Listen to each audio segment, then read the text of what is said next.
ပွားစီတွေစော်တာမုတ်တွေထည့်စီရမလို့ပဲမမကြွကြွလေးနဲ့အခေါင်းပေါက်ဖြစ်နေတယ်ဤကြကွေးကိုပြုလုပ်လို့ရပါတယ်အိမ်မှာကိုယ်တိုင်လုပ်တဲ့အခါမှာစီတသက်သုံးလို့ရတဲ့အတွက်လူကြီးရောကလေးပါစိတ်ချစားနိုင်ပါတယ်ဘတ်ဆောင်3ကြုံမုံ900 gram နဲ့စား9 gram ကျုပ်ဥတစ်လုံးဤကြကွေးအကြော်ကံမုံအထုပ်တစ်ဝက်ထဲရေ300 gram ထည့်ပြီးရင်တော့ဂျုံစည်းအနေထားရအောင်မှွေပေးလိုက်ပါမယ်သူတွေစီ30 gram ထည့်ပြီးချုံမွေးအောင်နေပြီးရင်တော့တစ်ဖက်ကနေလိပ်ပေးလိုက်ပါမယ်သူကပလတ်စတစ်အပါးစားနဲ့ထုတ်ပြီးရင်တော့တနာရီလောက်အချင်းဖောက်ထားပေးလိုက်ပါမယ်ပြီးတဲ့အခါမှာရှေးမမျောအပြားပုံစံရအောင်လှည့်ပြီးတော့လက်နှလုံးအကျယ်အပြားလေးတွေဖြတ်ပေးလိုက်ပါမယ်တစ်ခုချင်းစီကိုရေနဲ့အရာပေးပြီးတော့နှစ်ခုထပ်ပေးပြီးတဲ့အခါမှာတူနဲ့အလဲကနေဖိချလိုက်ပါမယ်စီ100ကနေ200ဒီဂရီလောက်ပူလာပြီဆိုရင်တော့ဥရဲထဲကျော်လိုက်ပါမယ်5စက္ကန့်လောက်နေလို့ဘောလောက်ပေါ်လာပြီဆိုရင်တော့တူနဲ့အပေါ်အောက်လှန်ပေးနေလိုက်ပါမယ်ရွှေဝိုင်အောင်တန်းအောင်တီကြော်ပြီးရင်တော့ဆယ်ပြီးတော့စီစစ်ထားလိုက်မယ်ဆိုရင်ပွားလေးနဲ့ကြွရတဲ့အခေါင်းပေါက်ဖြစ်နေတဲ့ဤကြကွေးလေးကိုရပါပြီစားကျင်တဲ့အချိန်ကျွန်တော်လုံးသလိုလုံးမယ်ဆိုရင်တော့တစ်ချိန်တည်းနဲ့အောင်မြင်နိုင်ပါတယ်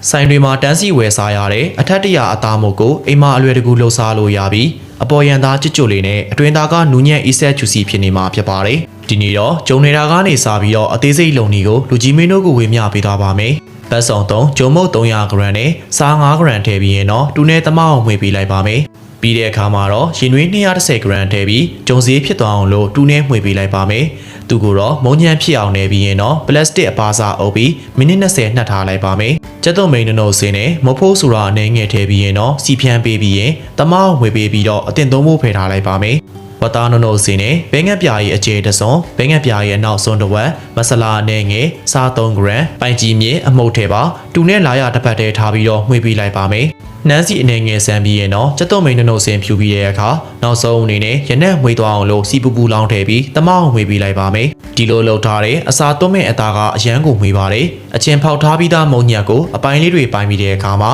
အပိုင်းတစ်ခုကိုရှည်မမျောပုံစံရအောင်လို့လှည့်ပေးလိုက်ပါမယ်အဲနောက်သူ့အပေါ်အသားစားတွေတမအောင်ဖြန့်တင်ပြီးရင်တော့သူ့အပေါ်မှာနောက်ထပ်ကြုံပြတစ်ခုကိုတင်လိုက်ပါမယ်အဲ့ဒီအပေါ်မှာတော့ကျက်သွန်မိန်နှုတ်စင်းကိုတမအောင်ဖြန့်တင်ပြီးပုံမှန်ဆောင်ခောက်တဲ့အတိုင်းပဲမျက်နှာပြင်၄ဘက်လုံးကိုခောက်လိုက်ပါမယ်ပြီးအသားတွေကိုဖိပိတ်ပေးပြီးတဲ့အခါပွားအောင်15မိနစ်ထားပြီးတဲ့နောက်ဒလိန်တုံးနဲ့ဖြည်းဖြည်းချင်းလှိပ်ပေးလိုက်ပါမယ်ခပ်ပပအနေထားရအောင်လှိပ်ပေးပြီးတဲ့အခါမှာတော့နောက်ဆုံးအနေနဲ့မျက်နှာပြင်မှာရေတုပ်ပြီးမွေးအောင်နှမ်းဖြူပေးလိုက်ပါမယ်နှမ်းတွေကွာမကြောက်အောင်လို့ဒလိန်တုံးနဲ့နှစ်ချက်လှိပ်ပေးလိုက်ပြီးရင်တော့တပြားပေါ်မှာစီတုပ်ပြီးမုတ်ကိုတင်လိုက်ပါမယ်အဖုံဖုံမီအေးနဲ့3မိနစ်လောက်ကြော်ပေးပြီးရင်တော့မျက်နှာပြင်နှစ်ဖက်လုံးရှေဝါရောင်တန်းကျွရွာတဲ့အချိန်ကြာရင်တော့အကျက်ညီအောင်လို့အထက်အောက်လှန်ပေးလိုက်ပါမယ်စုစုပေါင်းအချိန်10မိနစ်လောက်ကြော်ပေးပြီးတဲ့အခါမှာတော့ဆေးထုတ်လို့ရပါပြီ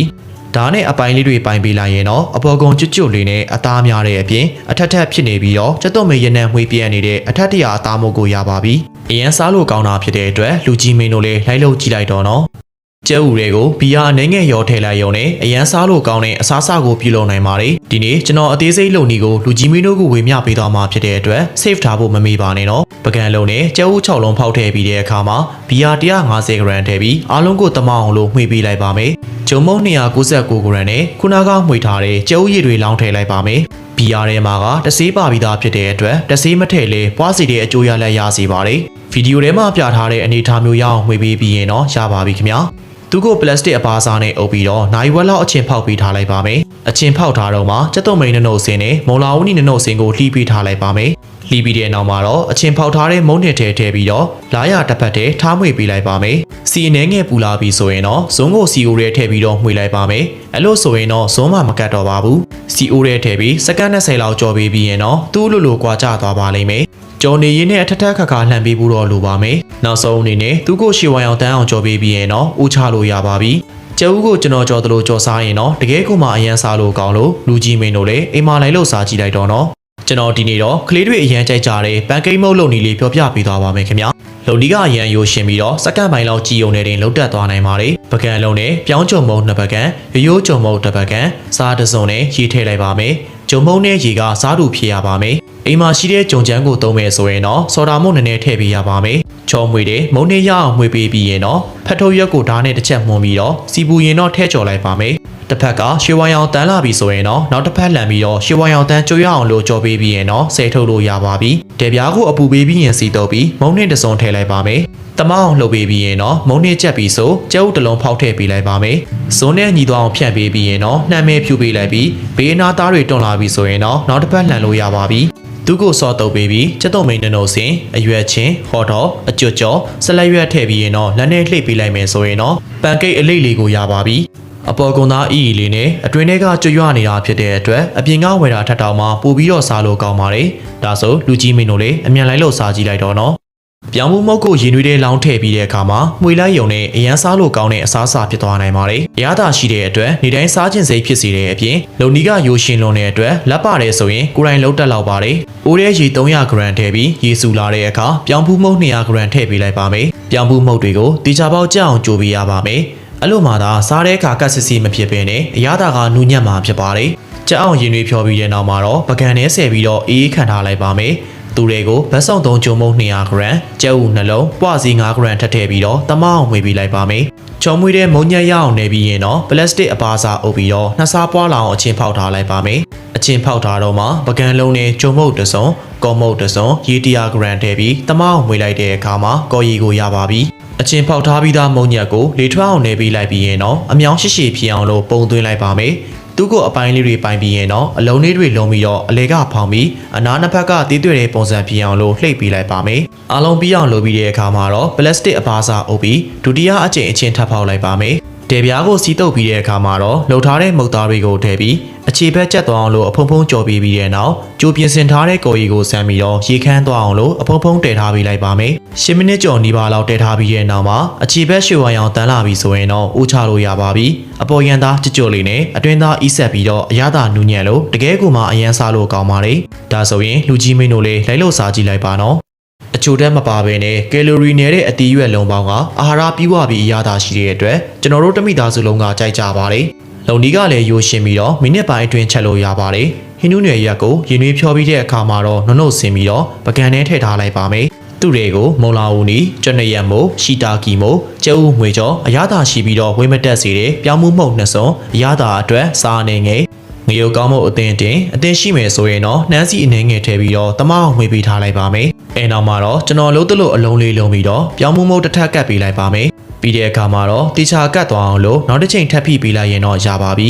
။ရေမစူရင်ပေါင်းရဲထည့်ပြီးတဲ့အခါမှာရေစူလာတဲ့အခါ10မိနစ်ဆက်ပေါင်းပေးလိုက်ရင်တော့ရပါပြီ။အာဟာရပြေဝကျန်းမာရေးနဲ့ညီညွတ်ပြီးတော့အများကြီးစားရင်လေဝိတ်တက်မှမစိုးရင်ရတာဖြစ်တဲ့အတွက်လူကြီးရောကလေးပါကြိုက်ကြပါတယ်။ဒါဆိုလူကြီးမင်းတို့လည်းလိုက်လို့စားကြည့်လိုက်တော့နော်။ရိုးကြုံမုတ်ကိုရင်နွေးပပွဲဆူရဲတဲ့ထည့်ပြီးမှွေလိုက်ရုံနဲ့ဟိုးရင်ကလေးကရှိလာတဲ့အရသာရှိတဲ့အစားအစာတစ်ခုဖြစ်လာနိုင်ပါတယ်။အခုဆိုရင်တော့ဒီလုံနီးကိုတီးတဲ့သူတွေကတဖြည်းဖြည်းနေလာပြီဖြစ်ပါတယ်။ဒီနီလန်းကိုတုံးပြီးလုပ်မယ်ဆိုရင်တော့အပေါ်ရန်သားကျွတ်လေးဖြစ်ပြီးတော့အရသာရှိတဲ့အပြင်လုံရတာလည်းလွယ်ကူပါတယ်။အိုးရဲကိုရေ1လီတာထည့်ပြီးတော့ရေစူလာတဲ့အခါမှာဗတ်ဆောင်3ကျုံမုံ900 g ကိုတမအောင်မှွေပြီးလိုက်ပါမယ်။ဒီလိုဆိုလုပ်တဲ့အခါမှာပေါက်မထွက်တော့ပါဘူး။အတုံးလေးတွေတုံးပေးလိုက်မယ်ဆိုရင်တော့မုတ်သားအေးတာကနည်းနည်းပူမြန်ပါတယ်။ပကံလုံးနဲ့စကြားဖြူစုံကြီးတစ်စုံတကြားညိုစုံသေးတစ်စုံကျုံမုတ်တစ်စုံဟင်းသီးဟင်းရွက်စီ5 g နှမ်းမေအနှဲငယ်ထဲမှွေပေးလိုက်မယ်ဆိုရင်တော့အစာဘလောက်ပဲတက်တဲ့ခက်ခဲကြီးဖြစ်မနေတော့ပါဘူး။အေးသွားတဲ့နောက်ကျုံမုတ်50 g ဖြူပြီးတော့စီ30 g ဆန်ပြီးရင်ထပ်နေပြီးအမြောင်ရှိရှိရအောင်လို့ပြန်လှိမ့်လိုက်ပါမယ်။သူ့ကိုအပိုင်းလေးတွေပိုင်းပြီးတော့အဝိုင်းဖြစ်အောင်လုံးပြီးရင်တော့ပလတ်စတစ်အပါစာအုပ်ပြီးမိနစ်30အချင်းဖောက်ထားလိုက်ပါမယ်။အချင်းဖောက်ထားပြီးသားမုတ်သားကိုပဲလက်မနဲ့ခြိုက်သွားအောင်ဖိပေးလိုက်ပါမယ်။သူတွေတကြားညို့အစာထည့်ပြီးတော့အပေါက်ပိတ်ပေးလိုက်ပါမယ်။အဲနောက်ပြားနေအောင်ဖိပြီးတော့အားလုံးလုပ်ပြီးဆိုရင်တော့စီ150ဒီဂရီလောက်ပူတာနဲ့ဥရဲထည့်ကြော်လိုက်ပါမယ်။ဘောလောပေါ်လာတဲ့နောက်အပေါ်အောက်အထက်ထက်လှမ်းပြီးတော့ကြော်နေစဉ်တစ်ချောင်းမှာမီအေအေနဲ့ဖြည်းဖြည်းချင်းကြော်ပေးရပါမယ်။ပေါ်ရန်မျက်နှာပြင်ကရွှေဝါရောင်တန်းလာပြီဆိုရင်တော့ဆဲထုတ်လို့ရပါပြီ။အခုအတိုင်းကလုံးလုံးဝိုင်းလေးနဲ့ရွှေဝါရောင်တန်းကျွတ်ရွာပြီးတော့လုံနီးကလည်းလွယ်ကူလို့လူကြီးမင်းတို့လည်းလိုက်လို့စားကြည့်လိုက်တော့နော်ကျက်သွန်နီကိုအမြဲတမ်းတုပ်စားတာတို့ကြော်စားတာတို့ပဲမလုံနဲ့တော့ကျွန်တော်ဒီနေ့မှာတော့ရိုးရှင်းပြီးရတာရှိတဲ့နီလန်အစ်စ်လေးတစ်ခုပြောပြပေးသွားပါမယ်ခင်ဗျာရိုးရှင်းမြန်ဆန်ပြီးတော့2မိနစ်အတွင်းချက်လို့ပြီးနိုင်ပါတယ်ကျက်သွန်နီဦးကိုအမြင်လေးတွေရအောင်လှီးပေးပြီးတဲ့အခါမှာပကံလုံးနဲ့ကျဲဥ3လုံးဖောက်ထည့်ပြီးတမအောင်မှွေထားလိုက်ပါမယ်ရလာတဲ့ကျဲဥရေကိုကျက်သွန်မြင်နေလောင်းထည့်ပြီးရင်တော့မွန်လာဦးနီမြင်ကူဆိုင်စားနေငယ်တရုတ်မဆလာထည့်ပြီးတမအောင်မှွေပေးလိုက်ပါမယ်ပကံလုံးနဲ့ဂျုံမုတ်တပကံထည့်ပြီးရေအတင်းတစ်လောင်းထည့်လိုက်ပါမယ်သူကိုတော့ချုံမွေးတဲ့မုံနစ်ဖြစ်အောင်မှွေပြီးရင်တော့မုံနစ်ကိုကျဲဦးမြင်နေတဲ့လောင်းထည့်လိုက်ပါမယ်တမအောင်မှွေပြီးတဲ့နောက်ဒေပြားကိုစီတိုးပြီးတဲ့အခါမှာဆက်ထားတဲ့မုံနစ်ကိုထည့်လိုက်ပါမယ်ရောင်မနဲ့ပြားနေအောင်ဖိပေးပြီးတဲ့အခါမှာတော့မီးအလဲလန်းနဲ့ကြော်ပြီးညနေပြည့်နှစ်ပတ်လုံးရှေဝါရောင်တန်းအောင်ကြော်ပေးပြီးရင်တော့ရပါပြီနောက်ကြအိမ်မှာကျက်သွန်နေရှိတယ်ဆိုရင်တော့ကျွန်တော်လုံးတလို့လှုပ်စားကြည့်ပါနော်ရိုးရှင်းအာဟာရပြည့်ပြီးတော့အရသာရှိလို့လုံနီးကို save ထားဖို့မမေ့ပါနဲ့နော် ဒီတိုင်းပါစားရမှန်မသိဖြစ်နေမယ်ဆိုရင်တော့ကျွန်တော်လုပ်တယ်လို့မျိုးအတီးရွက်လိတ်လေးလှုပ်စားကြည့်ပါနော်10မိနစ်အတွင်းလှုပ်လို့ရပြီးတော့ကလေးတွေအရန်ကြိုက်ကြတဲ့အပြင်အားရပြေဝအရသာရှိပါတယ်ပကံနဲ့ကော်ဖီမြေချီတာကီမိုကြက်ဥကြာစံမော်လာဦးနီမြေကျက်သွမိန်နိုစင်အရသာအတွက်စားနေငယ်မဆလာဖျူးစီတစွန်နှမ်းစီအနှဲငယ်ထည့်ပြီးရင်တော့တမအောင်မှေပေးထားလိုက်ပါမယ်ဖက်ထုတ်ရွက်တွေကိုပါထပ်ထည့်ပြီးကြုံပြားဖြစ်အောင်လှိပ်ပေးပြီးရင်တော့အစာတွေထည့်ပြီးတော့ကျွန်တော်လုပ်တယ်လို့မျိုးဘေးနှစ်ဖက်ကိုခောက်လိပ်ပေးလိုက်မယ်ဆိုရင်တော့ထုတ်လို့ရသွားပြီပဲဖြစ်ပါတယ်အဲ့ဒီနောက်ပေါင်းရဲထည့်ပြီးတော့ရေစူလာတဲ့အခါမှာ10မိနစ်လောက်ပေါင်းလိုက်မယ်ဆိုရင်တော့ရပါပြီစားလို့ကောင်းတဲ့အပြင်လိုရတာလွယ်လို့ကြိုင်းနေတတ်တယ်ဆိုရင်တော့လူကြီးမင်းတို့လည်းလိုက်လို့စားကြည့်လိုက်တော့